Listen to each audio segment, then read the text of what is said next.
loin des yeux, mais vraiment près du cœur.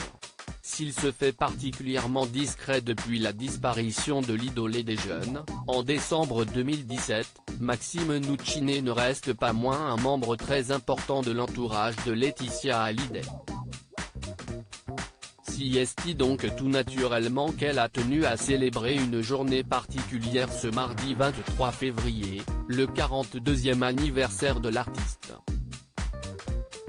En story Instagram, la maman de Jade et Joey a partagé une drôle de photo d'elle en compagnie de celui qui a tant compté dans la vie et la carrière de Johnny. Pleurer, rire, écouter et oui, guérir, a commencé la compagne de Jalil Lesper, qui se trouve actuellement en vacances avec lui à Saint-Barth, avant de remercier Yodeline, de son nom de scène, d'avoir assuré, et arrière toutes ces années.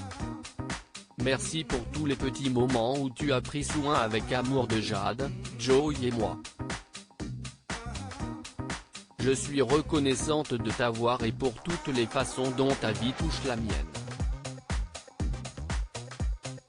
Joyeux anniversaire mon ami adoré.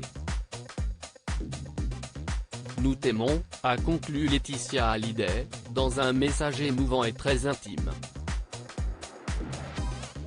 Un bon moyen pour elle de faire taire les rumeurs, qui les disaient en froid depuis la mort de Johnny. Il y a quelques mois d'ailleurs, l'absence de Maxime Nucci dans le film du dernier road trip du taulier, tourné aux États-Unis quelques mois avant qu'il ne soit terrassé par un cancer, avait suscité des interrogations. Il a donné beaucoup de lui pour le titre posthume, sa relation avec Johnny était vraiment très forte et il a besoin de tourner la page, expliquait ainsi un proche à Paris Match. Maxime Nucci a beaucoup pleuré lors de l'enregistrement du dernier album de Johnny, très présent dans la carrière artistique de Johnny Hallyday. Maxime Nucci est à l'origine de Mon pays, Si est-il l'amour, dont il a composé de nombreux titres. De plus, le musicien était présent lors de l'enregistrement de l'album.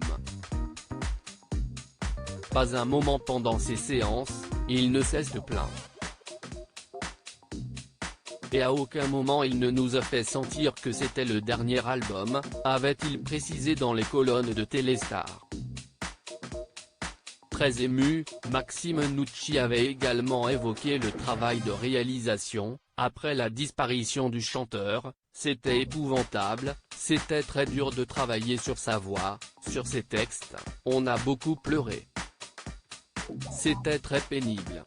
Je n'aurais jamais pensé vivre quelque chose d'aussi difficile en faisant de la musique. Plus de 3 ans après, l'amitié de Maxime Nucci et de Laetitia Hallyday est toujours aussi forte.